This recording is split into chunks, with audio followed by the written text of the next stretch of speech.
I stood in the doorway of what used to be my bedroom, watching Mom hang up my custom curtains. The lavender fabric, a soft, dreamy linen I had saved for 3 months to buy, now framed windows that would never be mine again. It was a punch to the gut, a familiar ache that I recognized with chilling clarity. Sophia needs the bigger room for her art supplies, Mom said, her voice smooth and rehearsed. She didn't meet my eyes, just as I knew she wouldn't. It was the exact same excuse from my previous life, an echo reverberating across time, a death knell for the person I once was. My fingers trembled around my coffee mug, the chipped one, the one with a hairline crack near the handle. I'd chosen it deliberately this morning, a small, bitter sacrament to a moment I knew was coming. 26 years old, a functioning adult with a career and a life of my own, and I was being displaced, again. For my golden child sister, the perpetually aspiring artist who bled our family dry with her whims and her sensitivities. But this time was different. The tremors in my hands weren't from heartbreak or weakness. They were the thrum of a power I was only just beginning to understand. I wasn't the naive, tearful Emma who would swallow her pain and cram her life into the tiny guest room that smelled of mothballs and forgotten things. That Emma had died at 45, choking on regret in a lonely hospital room, her life a long, bleak landscape of sacrifices made for people who had given her nothing in return. I had woken up 3 days ago in my 26-year-old body, the ghost of my future a cold fire in my veins. I had woken up with secrets. And this time, there would be no tears. "Okay, Mom," I said. The words hung in the air, simple and devoid of the choking emotion she was expecting. She finally stopped fussing with the curtain tie back and turned, her brow furrowed in confusion. Her perfectly coiffed hair and the faint scent of her vanilla perfume, a scent I once associated with comfort but now recognized as the cloying fragrance of manipulation, seemed to fill the room. "Okay," she repeated, testing the word. "Just okay." "Yes. She needs the room. I get it. I'll start packing my things." I took a slow sip of my coffee. It was lukewarm, just as I'd anticipated. I had let it sit on the counter while I mentally prepared for this conversation, this first crucial step in rewriting my own history. My calmness was a weapon she wasn't prepared for. In my first life, this moment had been a catalyst for a week of weeping, of me pleading with her to see the injustice. I had begged her to acknowledge that I, too, was her daughter, that my comfort mattered. My tears had been a satisfying drama for her, proof of her power to inflict pain and then offer a hollow, conditional comfort. My quiet acceptance now left a vacuum. It unsettled her deeply. I could see it in the way her gaze darted from me to the furniture, as if searching for a script she had misplaced. "Well, that's very mature of you, Emma," she said, recovering slightly. "It's just temporary, you know. Just until Sophia gets her grant and can afford her own studio space." A lie. In my first life, the temporary stay lasted 2 years. Sophia never got the grant. Instead, she got a new boyfriend who convinced her to move to Bali on a whim, leaving me to clean up the wreckage of her art studio. Paint-splattered walls, ruined carpets, and a pile of debt she'd accumulated in my name. The memory was so vivid it tasted like acid at the back of my throat. "Of course," I said, my voice as smooth as polished stone. "Family sacrifice." I used her own favorite phrase against her, and I saw a flicker of something, anger, fear, in her eyes before she masked it. She wanted a fight, a drama, a tearful scene to prove she was still in control. I was denying her all of it. I turned to leave the doorway, to retreat to the guest room that would be my temporary prison, a place where I would plot my liberation.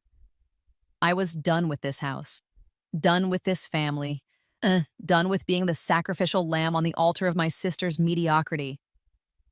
As I walked down the hall, my phone vibrated in my pocket. I pulled it out, my heart giving a single, hard thump against my ribs. It was a number I didn't recognize, but a message I was half expecting. A promise whispered to me in the twilight space between one life and the next. The message was short, the words stark against the white screen, a key turning in a lock I never knew existed. "The penthouse keys are ready." "Welcome home, Miss Chen." A slow, cold smile touched my lips. Mom thought she was moving me into the guest room. She had no idea I was moving out. Forever. The cast of villains in my life had always been a tight, intimate circle. They were the people who were supposed to love me, to protect me, to be my allies. In my first life, it took me decades to see the poison they dripped into my veins.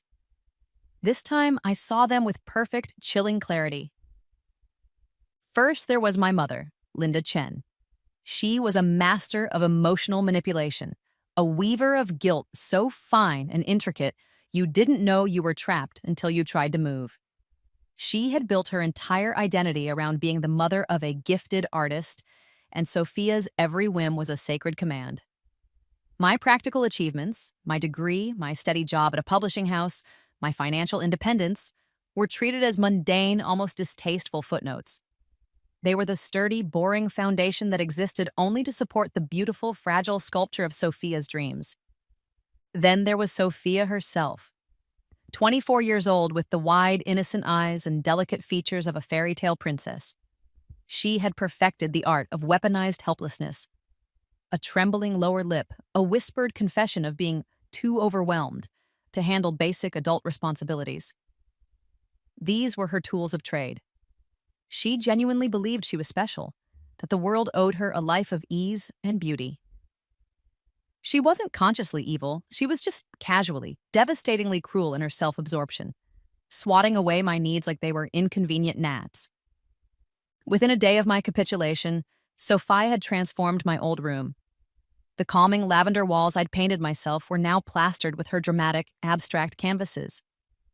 The scent of vanilla and fresh paint was replaced by the acrid smell of turpentine and the heavy, musky perfume of her latest boyfriend, a lanky musician who seemed to take up permanent residence on my old bed. She treated the space like a personal hotel suite, leaving wet towels on the floor and half-empty wine glasses on the antique vanity that had belonged to our grandmother. I remembered this, all of this, the casual disrespect, the blatant disregard. In my past life, I had complained, and Mom had told me I was being jealous of Sophia's uninhibited creative spirit. This time I said nothing. I just watched and I made notes. My best friend, Maya Rodriguez, was next in the lineup. We'd been roommates in college, and she was the one person I thought I could trust. But Maya harbored a secret, festering resentment of my quiet successes. It was a poison she disguised as concern. We met for coffee 2 days after the room swap. "Are you sure you're okay with this, Em?" she asked, her brow knitted with practiced sympathy. "It just seems like your mom and Sophia are walking all over you, again." "I'm fine," I said, stirring my latte. "It's not worth the fight." "But that's the thing," she said, leaning forward, her voice a conspiratorial whisper. "You're always so generous, so accommodating. You let them take and take. You need to set boundaries." It sounded like good advice. It sounded like a friend who cared. But I remembered where this conversation led. In my first life, her words had planted seeds of self-doubt. She had encouraged my resentment, fanned the flames of my frustration, and then reported every one of my private complaints back to my ex-fiancé, David, framing me as unstable and bitter. "You're probably right," I said, giving her a small, grateful smile. This time, I knew her game. And that brought me to David Kim, my ex-fiancé. He had re-entered my life just a few weeks ago, a ghost from a past I thought I'd buried. He claimed he'd made a mistake breaking up with me 2 years prior, that he was more mature now, that he wanted to try again. The truth, which I wouldn't learn until much later in my first life, was far more sinister. He had found out about a secret inheritance from my maternal grandfather, a fund I didn't even know existed, and he wanted his piece of it. He showed up at my office the next day, a bouquet of expensive lilies in his hand. "I heard about the room situation," he said, his voice dripping with synthetic charm. "Maya told me. I can't believe they're doing that to you." My blood ran cold. How detailed was Maya's report? "It's not a big deal, David." "It is a big deal," he insisted. "You deserve to be treated like a queen, Emma." He knew details he shouldn't. He knew I'd been working extra hours, that my apartment lease was up for renewal in a month, a detail I myself had forgotten until my second life began. He was gathering intelligence, probing for weaknesses. His reappearance wasn't a coincidence. It was a calculated campaign. Finally, there was my boss, Richard Thornton, the senior editor at the publishing house. A classic corporate predator, he oozed false mentorship, promising promotions while systematically stealing the best ideas from his junior staff. He had been dangling a senior editor position in front of me for 6 months. That afternoon, he called me into his office. "Emma," he said, beaming, "I have some great news about that historical fiction proposal you've been developing. The one about the female spies in the Renaissance." "Oh?" I kept my expression neutral, but my internal alarms were screaming. That proposal was my passion project, the best work I had ever done. "The board loves the concept," he said. "They think it has huge potential, but they feel it needs a more masculine perspective to really sell in the current market." I knew what was coming. I had lived this scene before. "So," he continued, steepling his fingers, "I've decided to assign it to James from the marketing department. He's got a great feel for what sells. You'll, of course, continue to support him with your research. In my first life, I had stormed out, my face burning with humiliation and rage. I had cried in the bathroom for an hour. This time, I simply nodded. "I understand, Richard, whatever is best for the project." His relief was palpable. He thought he'd gotten away with it. They all did. They saw the same old Emma, the compliant, emotional, easy-to-manipulate doormat. But that night, as I sat in the cramped guest room, the sounds of Sophia's party thumping through the walls, I wasn't crying. I was observing, I was documenting, and I was remembering. I remembered how these small, seemingly disconnected betrayals had woven together to form the suffocating tapestry of my first life. Sophia's art career was eventually funded entirely by my sacrifices, culminating in me taking out a second mortgage on a house I'd bought myself. Maya's lavish wedding was paid for with a loan from me that was never repaid. David's first business venture was launched with the very inheritance he was currently sniffing around for, and Richard, he eventually published my book under his own name. My physical reactions were under my complete control now. No more gut-wrenching sobs, no more pleading phone calls, just a cold, steady calm. I pulled out a small, leather-bound notebook and began to write, detailing every conversation, every lie, every subtle act of war they had declared on me. I remembered my forgotten apartment lease ending in 4 weeks. Perfect timing. I saw the signs of my mysterious benefactor everywhere now. A discreet black town car parked across the street from my office. New security cameras on my parents' street that I'd never noticed before. Someone was watching over me, providing me with resources I hadn't yet fully grasped. Before I went to sleep, I did one last thing. I logged into an old cloud account, a digital graveyard of my past life. And I found it. A backup of Sophia's old laptop. I navigated to her diary folder, a file I'd never had the heart to look at before. I opened an entry dated from this exact week in my previous timeline. The words glowed on the screen, a final, damning confirmation of everything I now knew to be true. "Mom gave me Emma's room today. It was so easy. Emma's so stupid. She'll give me anything if I just cry enough. It's almost too easy." I closed the laptop. The thumping from my old room continued, the sound of their casual, cruel celebrations. But I wasn't listening. I was planning. The game had just begun. The first loop of my silent revenge began, fittingly, in the room that was once mine. 2 weeks after taking it over, Sophia decided to throw a party. Not a small gathering, but a full-blown rager with a DJ and 100 of her closest art scene friends. I stayed locked in the guest room, the bass vibrating through my bones, and waited. The next morning, the aftermath was a war zone. I walked into my old room to retrieve a box of remaining keepsakes I hadn't yet moved to storage. The air was thick with the stench of stale beer and smoke. There were cigarette burns on the hardwood floor, a red wine stain blossoming across the lavender curtains, and, most devastatingly, my grandmother's antique silver-backed mirror, a cherished family heirloom, lay shattered on the floor, its frame splintered. I stood there feeling nothing but a cold, clean fury. Sophia was passed out on the bed, oblivious.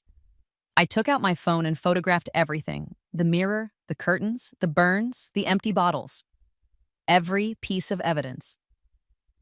Later that day, Mom cornered me in the kitchen. "Sophia told me about the mirror," she said, her tone already accusatory. Really, Emma, you should have moved all your things out. You know how careless Sophia can be when she's in a creative flurry. A creative flurry, that's what she called it. You're going to have to pay for the repairs, she continued, not a hint of apology in her voice. After all, you're the one who left your valuable things in there. It's your responsibility. I remembered this argument. In my first life, I had screamed, I had cried, I had pointed out the sheer, mind-bending injustice of it all. It had resulted in a week of silent treatment from her, and, eventually, me paying for a replacement mirror that wasn't half as beautiful. This time, I just nodded. You're right, Mom. I'm sorry. It was irresponsible of me to leave my belongings behind.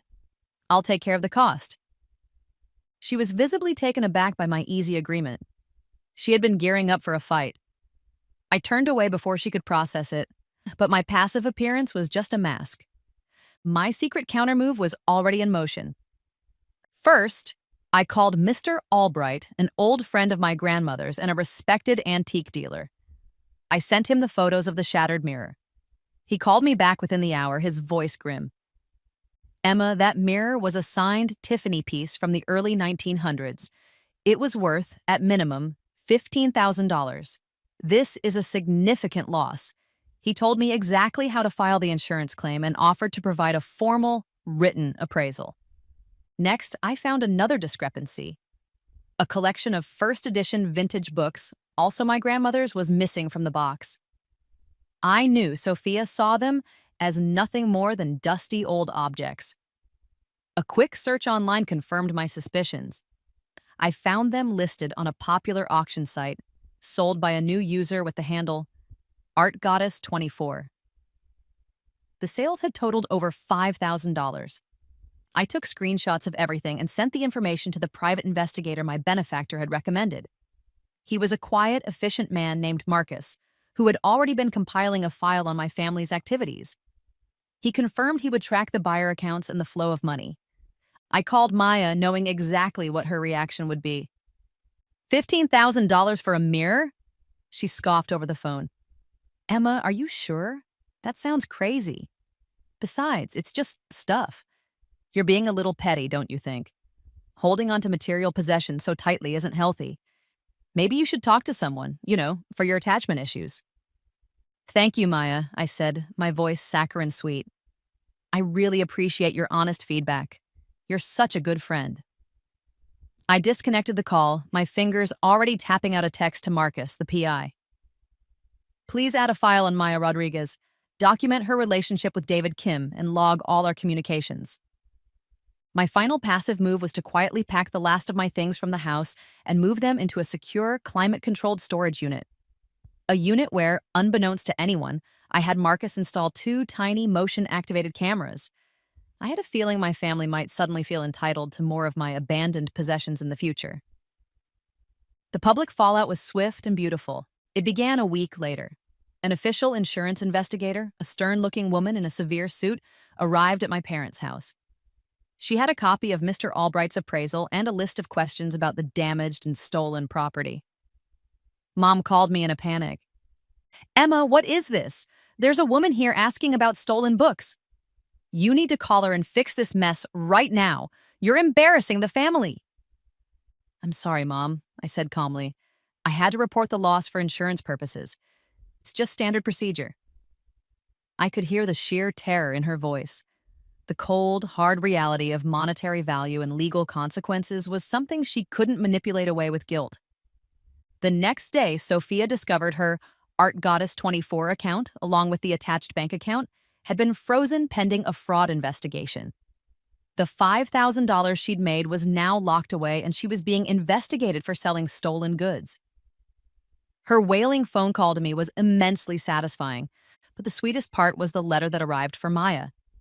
It was from the insurance company's legal department, a formal notification that she might be called as a witness in a potential felony theft and property damage case. It gently reminded her that providing false testimony or attempting to dissuade a claimant was a serious offense.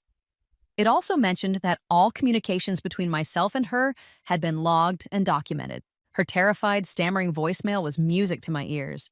She had no idea how I had documented our calls, but The mere suggestion was enough to make her realize she had stepped into a game far more serious than she'd imagined. The first loop was closing. My pieces were moving across the board, silent and unseen. And right on cue, the final player made his move. That evening, there was a knock on the door of the tiny temporary apartment I'd rented. It was David, his face a perfect mask of concern. "Emma, I heard what's happening," he said, stepping inside. "The insurance, the investigator. This is getting out of hand. Listen to me. I have connections. I can make all of this disappear. You just have to trust me again." He thought I was a damsel in distress. He thought he could be my knight in shining armor, solving the very problems his accomplice Maya had helped create. He had no idea I was the one holding the sword. "Trust you, David?" I said, a slow smile spreading across my face. "We'll see." The war for my career was fought in the sterile, air-conditioned corridors of the publishing house. The second revenge loop began the moment Richard Thornton, my boss, presented my book proposal to the board as his own. I sat in the back of the conference room, a junior editor taking notes, and watched him perform. He used my words, my research, my passion, and painted it all with a veneer of his own self-important genius. He received a standing ovation, and the next day, the promotion to vice president of acquisitions that should have been mine.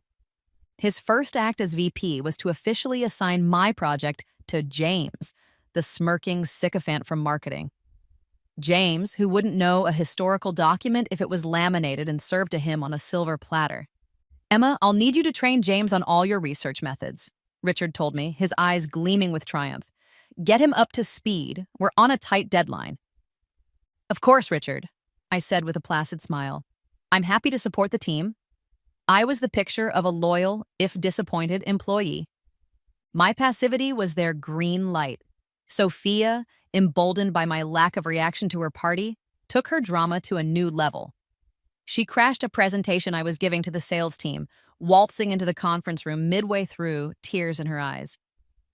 "Emma, I need you," she wailed. "Mom is putting so much pressure on me about the gallery. I need the family to support me." It was a calculated scene designed to make me look like the cold, unfeeling sister who put her boring job before her family's artistic emergencies. I politely escorted her from the building, apologizing profusely to my colleagues for the family emergency, my cheeks burning with a manufactured shame. Meanwhile, Maya was busy playing her own game. I knew from my PI, Marcus, that she was having weekly lunches with David. That evening, she called me, her voice laced with that familiar fake concern. "Em, I'm so worried about you. David told me you're having financial trouble. You just seem so stressed. Are you sure you don't need help? Someone successful like David could really rescue you." She was feeding him my fabricated struggles, painting a picture of me as a desperate woman in need of a savior. It was all part of their long con to get their hands on my non-existent financial woes and my very real, very secret inheritance. "Thanks for looking out for me, Maya," I said, my voice sweet as poison. "It's nice to know who my real friends are." My passive appearance was a smokescreen. Behind it, my secret countermoves were precise and devastating. First, the recordings. My mysterious benefactor had provided me with a pen that was also a high-fidelity audio recorder. Every meeting with Richard, every condescending instruction, every stolen idea, every discriminatory comment about needing a masculine perspective was captured in crystal-clear audio. I compiled this audio, along with time-stamped copies of my original proposal and research notes, into a secure digital folder. Then, I contacted a well-known publishing industry whistleblower network, an anonymous collective famous for exposing corporate malfeasance. I sent them the entire package. Next, the legal team. The benefactor had put me in touch with a powerhouse employment lawyer, a woman named Miss Sterling who specialized in intellectual property theft and workplace discrimination. She reviewed my evidence and smiled a shark's smile. "Mr. Thornton is going to have a very bad year," she'd said. For James, my plan was simpler. During my training sessions, I didn't just give him my research, I buried him in it. I provided him with terabytes of raw data, uncollated source materials, and conflicting scholarly articles, all under the guise of being thorough. I knew he lacked the academic rigor to understand it, let alone synthesize it into a coherent presentation. I was giving him enough rope to hang himself and a stage on which to do it. The public fallout began with a single explosive article. The Whistleblower Network published their expose. It was titled The Ghost in the Machine: How a Major Publishing House Steals from Its Junior Staff. It didn't name me, but it featured anonymous testimony and transcribed audio clips that were unmistakably of Richard. The story went viral overnight. The company's stock plummeted. A federal investigation into their labor practices was announced within 48 hours. 2 days later, James gave his big presentation to the board on my former project. It was a spectacular failure. He stammered, he misquoted sources, he presented contradictory conclusions. It became painfully obvious to everyone in the room that he had never understood a single word of the research he was supposed to have mastered. He was humiliated, his career trajectory crashing and burning in real time. That same afternoon, my original book proposal, complete with its digital timestamps proving my authorship from 8 months prior, was leaked online. It was picked up by publishing blogs and literary agents, hailed as a brilliant, fresh concept. My email inbox exploded with inquiries from rival publishing houses. The cascade continued. Richard, facing a board inquiry and a federal investigation, called me, his voice a desperate rasp. "Emma, please, tell me what you want. A promotion? A raise? The book is yours. We can say it was a misunderstanding. Just don't testify. I'll do anything." Simultaneously, Miss Sterling, my lawyer, was making her own moves. During the discovery process for my impending lawsuit, she subpoenaed phone records. She found the digital breadcrumbs linking Maya's phone to David's, showing the flow of information about my work life and fabricated financial state. Their conspiracy was no longer a secret. The climax of this loop arrived in the form of an official job offer from the largest, most prestigious publishing house in the country. They wanted me as a senior editor with my own imprint and a salary that was triple what I was making. They wanted to publish my book, the one Richard had tried to steal, and were offering a 7-figure advance. It was everything I had ever dreamed of in my first life. Vindication, success, respect. I was about to accept when a new text message arrived from my benefactor. "This is a victory, Miss Chen. But it is a small one. You have bigger opportunities waiting. Don't accept their offer. Resign from your current position tomorrow morning. The next phase is about to begin." I looked at the job offer, the key to a dream I once cherished. And I looked at the text message, the key to a destiny I was only just beginning to comprehend. The choice was easy. I was done playing their game. It was time to start my own. The final loop was the most painful, the one that severed the last rotted cords of family obligation. It began with my mother's grand delusion, Sophia's art gallery. Mom had decided that what Sophia needed to become a world-renowned artist was a chic downtown gallery space to showcase her genius. To fund this venture, she had taken out a second mortgage on the family home, a home she and my father had spent 30 years paying off, and she expected me to co-sign for additional loans to cover renovations and operating costs. "It's an investment in your sister's future, Emma," she'd said over a tense family dinner. "When she's famous, we'll all benefit. It's what families do for each other." I watched Sophia across the table, preening under the attention, already imagining herself as the next Frida Kahlo. She showed me the concepts for her debut show, a series of haunting, ethereal portraits. My blood ran ice cold. They were my concepts. From a portfolio I'd created in a college art class, a class I'd taken as an elective. I'd shown them to her once, years ago. And she had stolen them, line for line. The ultimate betrayals came in a 1-2 punch. A week later, Maya and David announced their engagement at a lavish party. They cornered me by the champagne fountain, beaming. "We just wanted to thank you, Emma," David said, squeezing Maya's hand. "Your personal information was so helpful in securing our pre-approval for the new condo. We couldn't have done it without you." They had used my identity, my good credit, my stolen personal data, to build a life together, identity theft, wrapped in a Tiffany engagement ring. When I refused to co-sign the loans for the gallery, all hell broke loose. My family, a united front of indignation, froze me out completely. The phone calls were brutal. My mother called me a selfish, ungrateful daughter. My father, a man who rarely spoke, mumbled that I was a disappointment. Sophia sent me a string of vitriolic texts, accusing me of being jealous of her talent and trying to sabotage her dreams.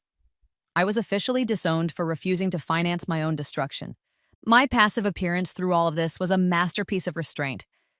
I politely declined to co-sign the loans, offering a simple, "I'm not in a financial position to do that right now," without further explanation. I wished them the best of luck with their gallery venture. I even attended Sophia's grand opening. I walked through the gallery, looking at my own stolen concepts hanging on the walls, bathed in expensive gallery lighting.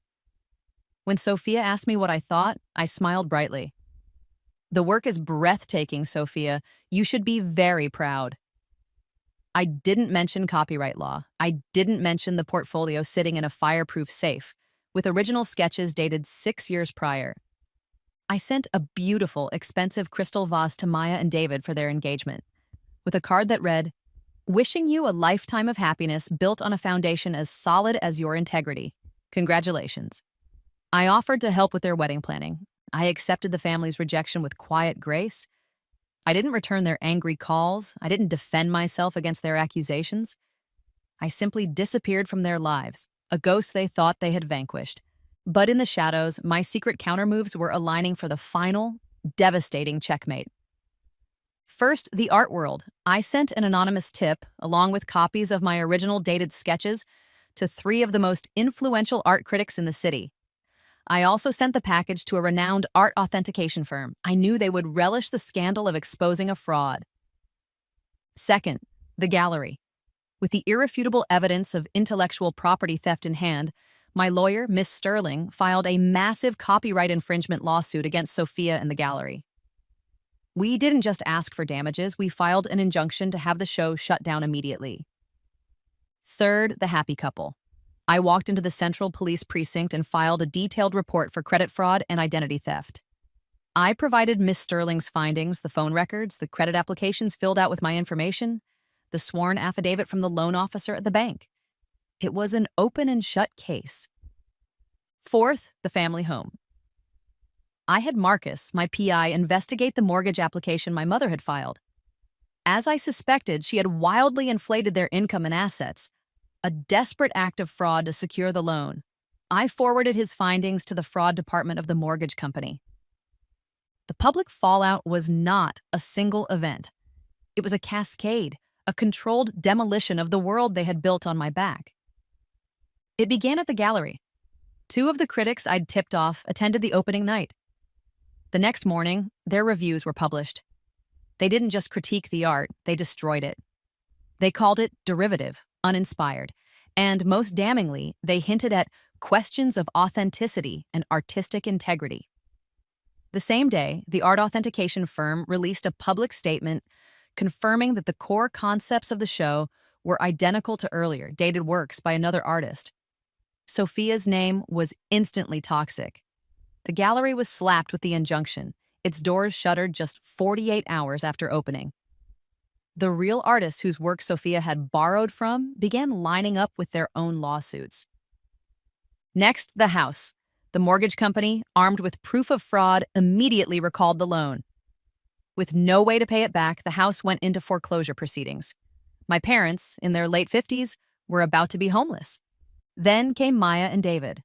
2 detectives showed up at Maya's office and arrested her for credit fraud. They picked David up at his apartment an hour later. Their smiling engagement photo was plastered all over the local news, alongside headlines about identity theft. Their engagement imploded under the weight of criminal charges, mutual blame, and the seizure of their illegally obtained assets. The family's reputation was annihilated. Their social circle, built on a carefully constructed image of success and affluence, abandoned them overnight. Friends stopped answering their calls. Invitations were rescinded. They were pariahs. As a final, satisfying bookend, the federal investigation into Richard's former company concluded. The company was found guilty of systemic labor abuses and intellectual property theft. It was dismantled, its assets liquidated. Richard lost everything: his career, his reputation, his pension. He was a ruined man. I watched it all unfold from a distance, a silent, invisible puppeteer. I had taken everything from them: their careers, their home, their reputation, their future. I had given them back the same pain and destruction they had so carelessly inflicted on me. As I sat in the quiet, minimalist living room of my temporary apartment, watching a news report about Maya's tearful court appearance, my phone rang. It was the number of my benefactor. "It is done, Miss Chen," a calm, familiar voice said. "They have all fallen. Now it is time for you to rise. It is time to reveal who you really are. Your real inheritance awaits." The final loop was complete. A new life was about to begin. The truth, when it came, was larger and stranger than anything I could have imagined. My benefactor was a man named Mr. Gao. His face kind, but his eyes sharp with an ancient intelligence. He had been my maternal grandfather's closest friend and business partner. He met me not in some shadowy office, but in the soaring, sunlit lobby of a skyscraper in the heart of the financial district. The Chen Tower. "Your grandfather was a visionary, Emma," Mr. Gao said, his voice resonating with a quiet authority. We sat in a plush leather armchair in a private lounge overlooking the city. "He built a technology empire from nothing. Chen Technologies. This building and everything in it is part of your inheritance." My head was spinning. An empire? My grandfather had been a humble watchmaker, or so my mother had always told me. "It was a necessary fiction," Mr. Gao explained. "Your grandfather feared that the knowledge of his wealth would corrupt his children, make them weak. He was correct in your mother's case. He saw the strength in you, even as a child, the resilience. He left everything in a trust for you, but with a condition." He paused, his gaze intense. "He wanted you to prove you were worthy of it, that you had the strength to wield this power, not be consumed by it. He set up this trust with me as the executor to be unlocked only when you demonstrated that you could overcome the vipers in your own family." He slid a heavy portfolio across the polished mahogany table. It was filled with stock certificates, property deeds, corporate charters. My name was on every single one. Emma Chen, CEO. "The Penthouse isn't just a home," he said gently. "It's your headquarters. The company has been waiting for you. Growing, managed by me, but waiting for its true leader." The final piece of the puzzle was the most fantastical. "Your grandfather was a man of unconventional beliefs," Mr. Gao said carefully. "He made a contract a long time ago with an entity that deals in possibilities, in second chances. The contract stipulated that if his chosen heir, you, died before claiming her destiny, before reaching her full potential, time itself would be given a chance to reset. Your death at 45, bitter and alone, that triggered the clause. This isn't just a new life, Emma. It's the life you were always meant to have. A second chance to claim the destiny you were too weak to pursue before." The power balance of my world didn't just flip, it shattered. My reality reformed around me in an instant. Chen Technologies. The name was suddenly everywhere. News alerts pinged on my phone.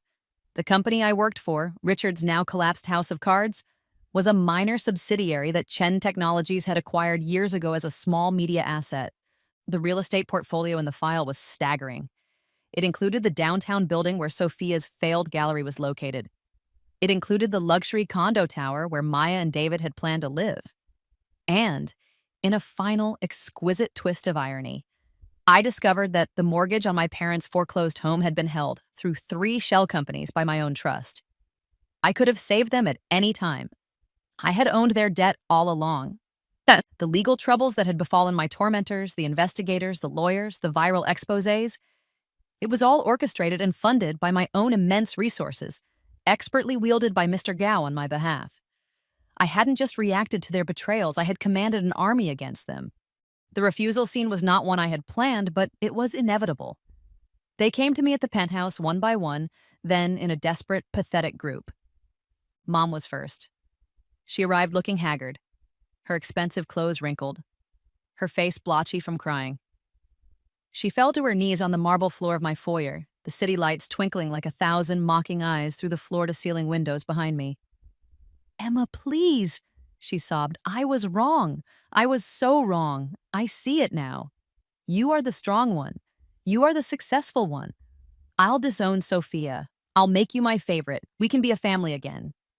Then came Sophia, She clutched a portfolio of what she called new, original artwork. She begged me to drop the lawsuits, to fund a new gallery, to give her another chance. I can be a real artist, Emma. I know I can. I just need your help. Maya and David arrived together, a united front of desperation. The engagement was clearly off, their faces etched with fear and mutual resentment. It was all a mistake, Emma, David pleaded. We only pretended to be engaged to make you jealous. We wanted you to see what you were missing. We can pay you back, Maya cried. Just call off the lawyers, please, Em. We were best friends.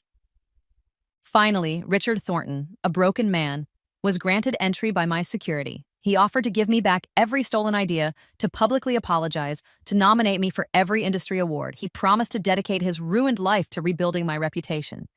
They stood before me, a choir of the damned, offering me everything they had denied me, everything I had once cried and begged for: power, validation, family, love, credit. I set down the crystal glass of Pinot Grigio I was holding. The sound was a soft, definitive click against the marble tabletop. No. The word dropped into the vast, opulent silence, a single perfect stone into still water. But Emma, we're family, Mom started, her voice cracking. No? Richard stepped forward, his hands shaking. I can give you everything back. No. David reached for my hand, his touch like a spider's. We could try again. I pulled my hand away, my voice as steady and cold as the glass in front of me. No. I looked at each of their faces, seeing not villains anymore, but just ghosts. Pathetic, powerless ghosts from a life that was no longer mine. I had already taken everything from them. There was nothing left for me to want, and nothing left for them to give. I simply turned my back and walked toward the window, leaving them to be escorted out by the silent, imposing figures of my security team. The city spread out before me, a kingdom of light, and it was all mine. 6 months later, I stood on my penthouse balcony at sunrise. The city was awakening below, a symphony of soft light and distant traffic. The steam from my coffee mug mixed with the cool morning air. Across the skyline, a digital billboard scrolled through the day's financial news. The announcement of Chen Technologies' successful IPO was the top story. My company, my success, my life had found a new rhythm, one of peace and purpose. The first royalty check from my best-selling novel had arrived last week. The book Richard tried to steal was now an international phenomenon, translated into 14 languages. This morning, the front page of the city newspaper featured an article about the official launch of the Eleanor Chen Foundation, a charity I had established in my grandmother's name. It provided grants and scholarships for underestimated young women in the arts and sciences. The first recipients were announced today. My new assistant, a sharp, fiercely loyal woman named Anya, brought me my schedule for the day on a sleek tablet. A board meeting at 10, a book signing at the city's largest bookstore at 2, and an interview with Forbes at 4 about being one of the youngest self-made female CEOs in the tech industry. Self-made. The irony was not lost on me. Between the meetings, I had a yoga session scheduled on the rooftop garden I had designed, a green oasis overlooking the mountains beyond the city. After work, I was attending a gallery opening, not to gloat, but to buy a piece from a brilliant emerging artist my foundation was sponsoring. Dinner was with a group of new friends, authors, entrepreneurs, scientists, women who had earned their place at the table through merit, not manipulation. Glimpses of my old life still surfaced, like debris washing ashore after a storm. I'd seen a small article mentioning that Richard Thornton was now working as a freelance editor, struggling to rebuild his shattered reputation. Sophia's social media, which I checked once out of a detached curiosity, showed her working a retail job at a mall boutique. Her art career was a footnote, permanently tainted by the plagiarism scandal. Maya and David's legal troubles were ongoing, a slow grind through the justice system. Their relationship had predictably crumbled under the weight of their shared guilt and financial ruin. And my mother. I saw an online listing for a small one-bedroom apartment she had rented in a different city, 2 states away. She was starting over, her social connections severed, her comfortable life erased. I felt nothing. Not pity, not anger, not even satisfaction. Just a vast, quiet emptiness where the pain used to be. The final scene of my old life played out not in the city, but by the sea. I was at my coastal vacation home, a minimalist glass house perched on a cliff overlooking the Pacific. I walked along the private beach as the sun began to set, the sand warm between my toes. The ocean breeze was a clean, salt-tinged caress. Tomorrow, I was flying to New Zealand for the first leg of my international book tour. After that, I was planning to backpack through Southeast Asia for 3 months to research my next novel. My phone buzzed in the pocket of my linen pants. I pulled it out. It was a text from an unknown number, but I knew who it was from. "I'm sorry, can we talk?" It was signed simply Sophia. I looked at the message for a long moment, the words small and desperate against the glowing screen. Then, without hesitation, I deleted it. I didn't block the number, I didn't reply, I just erased it.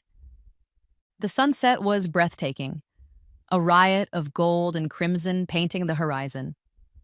The waves crashed against the shore, a steady, rhythmic pulse, erasing my footprints from the sand, as if the past had never existed. I had everything now, the success, the freedom, the peace. But more importantly, I had something my previous life had never offered me, something more valuable than all the money and power in the world. The unshakable knowledge that I deserved it all. The ocean whispered its endless, ancient song, and for the first time in 2 lives, I smiled, and I was finally truly home.